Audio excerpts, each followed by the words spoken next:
Box 90 here with a huge amount of Theros info coming out of the San Diego Comic-Con of July 2013. So we have a bunch of stuff from Theros. I'm just going to briefly go over the information that someone else took notes on. Unfortunately, a lot of the things are not detailed, but then again, you can't hope for that because it's not coming out for a while. So this is kind of more of a art, overall vision, and some info about the set. Not so many specifics, though.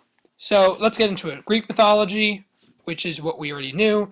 It's going to be an enchantment-based block, which I was kind of thinking about in the M14 spoiler sets that I did over the past couple months, thinking that they're having a lot of auras. I kind of excused it for the fact that casual players like auras. They've done lots of aura stuff before, but they didn't have any bomb auras, so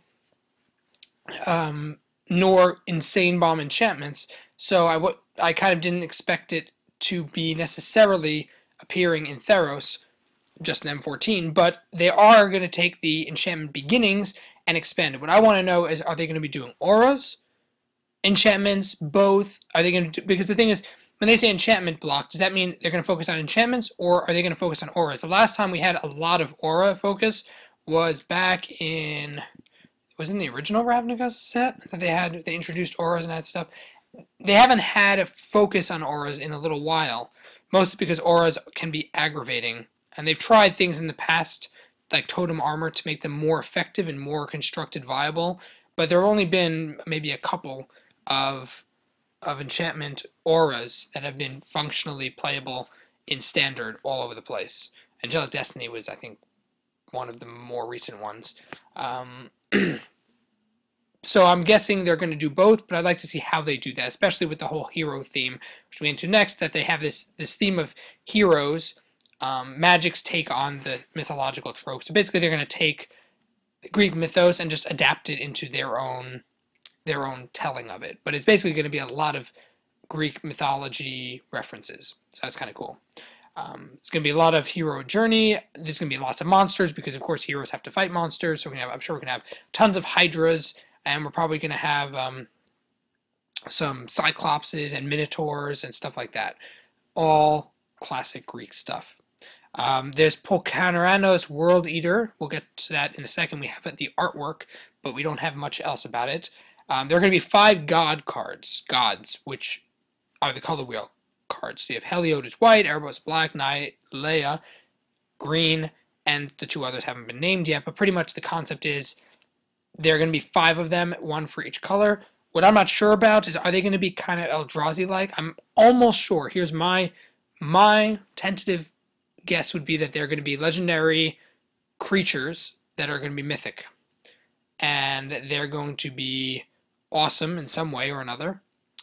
And they're going to be like the Eldrazi. The entire set is going to connect to them in some way or another. There's going to be worshippers, there's going to be this, there's going to be that. They're going to be connecting to them. Even I'm sure the god cards will have references to them. Sorry, not the god, the hero cards, the probably legendaries will have references to them. So that's my thoughts, that they're going to be legendary creatures kind of like Eldrazi. They'll probably have broken borders because they're godlike. We'll see how those end up. We have some art. We'll get to that in a minute. Then we have 3 mechanics. Each one, there's going to be 1 for specifically for heroes, 1 for monsters, 1 for gods, and then 5 total mechanics in Theros. I presume that means the entire block, not just in the first set. And there's going to be something people have been asking for. Not sure what that means, but it'd be cool. 3 planeswalkers, one of which is Elspeth! Yes! Sorry, a little excited there. Yes, my guess was right. Elspeth is going to appear in the set. Elspeth 3.0, hopefully, will be not just a reprint. It'd be nice to have a good planeswalker, since it seems like we're in the vein of not such good planeswalkers these days, which is aggravating. So, I'm getting past M14. Hopefully, Elspeth will be freaking awesome, and I'd like the other planeswalkers to be awesome too, especially in a set that is having a lot of focus on these godlike creatures. I'd like to see more of an impact on the cards in reference to that, because we had we had Eldrazi. Yeah, you had Sarkhan Vol, but come on, Sarkhan the Mad. We can do better than that, I think. Then we're having Gorgons, Hydras, okay. It's going to be a lot of gold cards, but it's not a gold set. We expected that because Ravnica was a gold set. There'll be a future shifted card in Theros, which is kind of neat because we haven't seen a lot of future sifted cards brought forward into Magic, so that's kind of neat. They'll probably, I'm wondering if they're going to have one of the mechanics is going to be something they've been asking about in relation to Future Sight.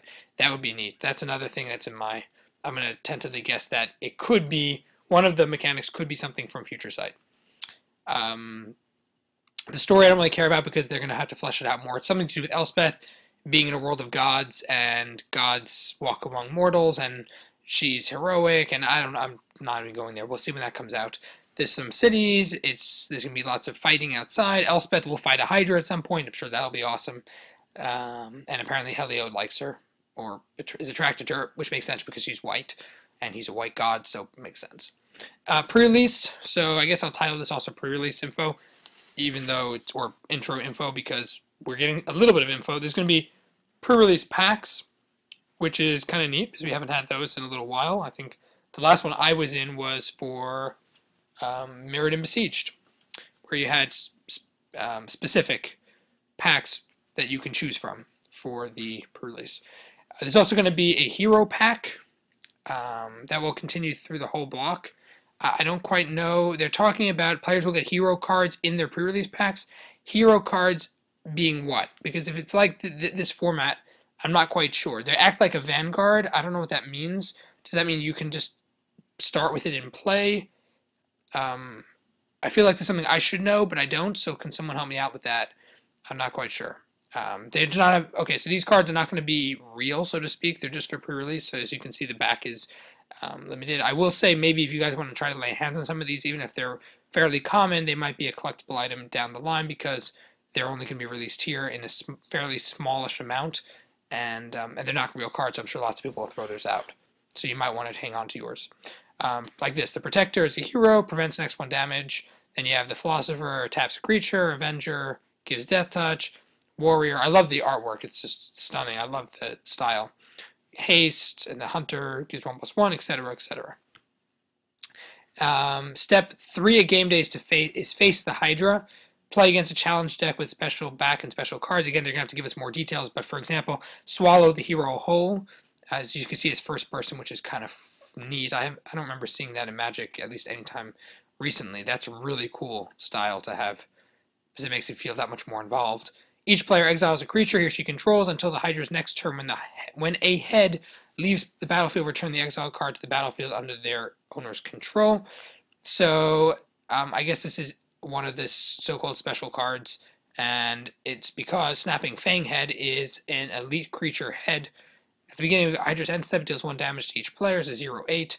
Hero's Reward, when it leaves the battlefield, each player gains 4 life and draws a card. So again, this is going to be kind of a tournament style thing, and I think it's kind of cool helping players work together to really get involved in Greek mythos, where often you'd have heroes band together to take down huge monsters.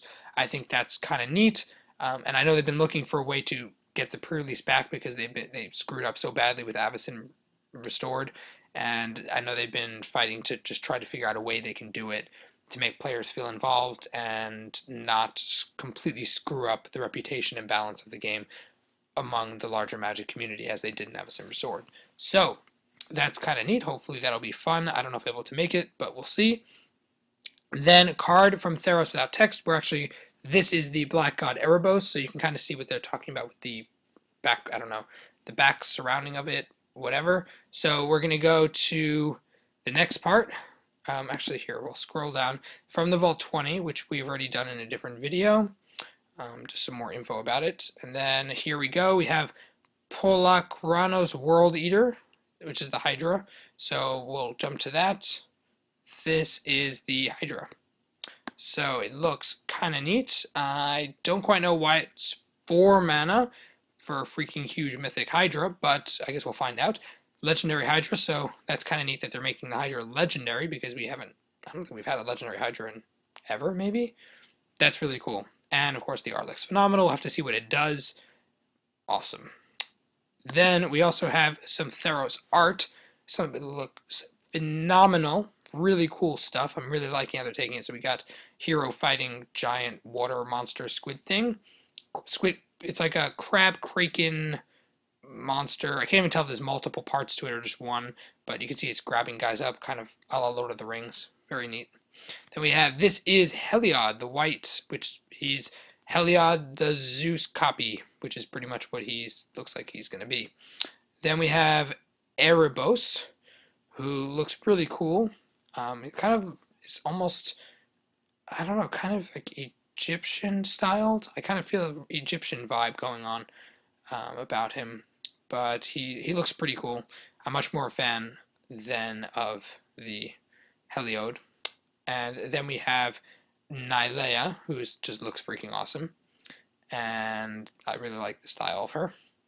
Then we have Dude killing Minotaur, which is always a win. Then we have Dude showing off awesomeness, and I guess that's kind of what this is. I don't even know what's going on here, but it looks really cool. Maybe it's like a clone effect or something. Then we have a Gorgon, being all Gorgon. It's kind of weird. She's just kind of like floating, but sitting, but floating, but sitting. I'm confused. Then we have a Minotaur charge. Then we got, that is Elspeth. I'm gonna bet that is Elspeth. Obviously not her card, but it's probably gonna be something with Elspeth involved. And I kind of like here. You can get a better shot of her. She's I like her the armor design they have for her, and the spear with the glowiness. It's not quite her old style, but kind of neat they have this. Then we have more Elspeth, just being all badass, I guess, in her outfit. Those are interesting greaves. They look really awkward and heavy, but she looks awesome, and this is a very nice shot. Then we got some more. This is Meletis, which is one of the cities. We got Acris, which I think it's one of the cities also. I forget. Satessa. Yeah, these must be the 3 places. And then we have Elspeth standing victorious over the thing she's fighting up here, which is so cool. That'd be really cool if they have art to art. They have multiple cards that show like a progression of something. That'd be really neat. You can see her journey to completely slice and dice this. And then we have, this is kind of the same post she had from the token that I posted up, spoiler for, little while ago. So this looks like if they took her out and just put her on the token. Very cool. And then we have a Merfolk, which means if this is, hopefully this will be a really cool Merfolk legend. That would be really neat. And then we have some more stuff going on here. This is like a Pantheon. And then we have the Hydra blown up, which again looks really awesome. So wow, that is a lot of stuff from Theros. A lot of it is speculative, obviously, and I put out some speculations of my own. Let me know all your thoughts below in the comment section. What do you think of the art style? Let me know your thoughts about what you think things could be or not be, and anything else you're thinking about in the comment section below as well. Check out my channel sponsors in the description of the video. And as always, Roxabox90 signing out. I'll see you guys next time.